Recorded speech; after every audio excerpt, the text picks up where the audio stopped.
I'm super excited coming your way today. My name is Pastor Yomi Ajayi, and I'm sharing with you today on intimacy with the Father. And my case study is King David. It's obvious that champions have secrets, and it's important to understand that you cannot do much for God or be much for God if you are not much with Him. So that is how important intimacy is. David understood it clearly. And in the book of Psalm 27 from verse 4, David said, "One thing have I desired of the Lord, and that will I seek after, that I may dwell in the house of the Lord all the days of my life, that I may behold the beauty of the Lord and inquire in His temple." Now, David began with a desire. If wishes were to be horses, beggars wouldn't mind to ride. Everybody really wants to pray, and they end up not praying. Though I want to go on mountain, I want to go fasting, and at the end of the day, it becomes a futile exercise. But literally, David was desperate. He was intentional, and he was deliberate. He said, "One thing have I desired. I won't just desire it alone. I'm going to pursue it, and that will I seek after, and that is that I may dwell in the house of the Lord." Some folks are tired in few minutes, in few hours, but David said, "I'm going to go all the way." He said, "All the days of my life, I want to dwell in the house of the Lord. I don't want to be a guest in the house of the Lord. No, I don't want to be a visitor in the house of the Lord. I want to dwell there. I want to live there. I want to die there." That's what it means. I said, "I want to breathe the presence of God." So if you want to know my residence is the presence of God. I want to dwell in the house of the Lord. I don't care what anybody says about it. I want to live it. I want to breathe it. And you've got to do same.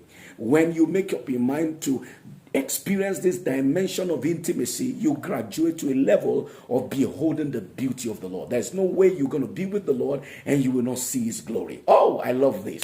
Haya makopa. There is no way you're going to stay with the Lord. The Bible says, as we behold His face, we are changed. There's a metamorphosis, even from glory to glory by the Spirit of the Lord. This is one aspect we shouldn't miss at all. Moses was on the mount for 40 days and 40 nights. When he came back, he did it the first time, he did it the second time. Amazing. He came back from the mount. Children of Israel couldn't just look into his face because of the glory light that was beaming from his face. He had to get a veil before anybody could talk to him. And listen, folks, we are living in such days, and we've got to engage intimacy so that we can get the best of God. When the face of God shines upon you, that is favor. I'm telling you, and it's never coincidental.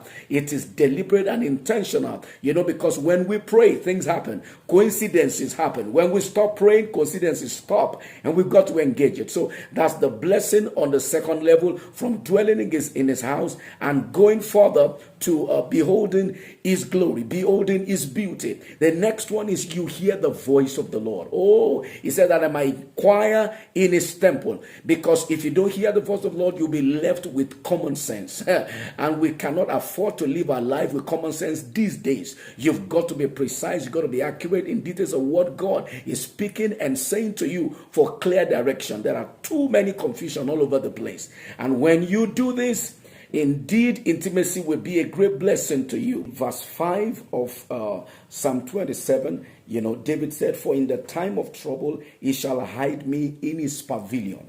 Intimacy gives you opportunity to be hidden by God. Oh my God. You won't be a victim. You won't be a prey. Because if you don't pray, you end up being a prey. David said, "My soul has escaped as a bird out of the snare of the fowler." There are fowlers in this world. There are trappers in this world.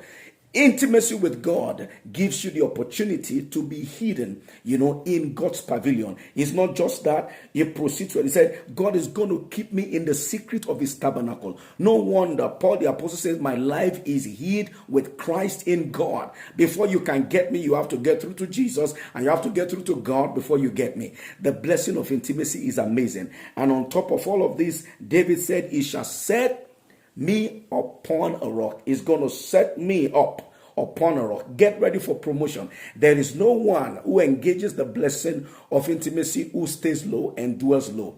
God lifts you up to where He is, and mountaintop experience is your blessing. I'm telling you, God raises you out of the dunghill and he sets you among the princes that you may inherit the throne of glory. You would love to have this as a blessing of those who seek the Lord and those who engage the power of intimacy. You are a winner anytime. You are never a loser. You are a conqueror and you are a champion. And I just want to thank God for the opportunity of having to share with you about the power of intimacy, especially with the Father. See you next time, and God bless you.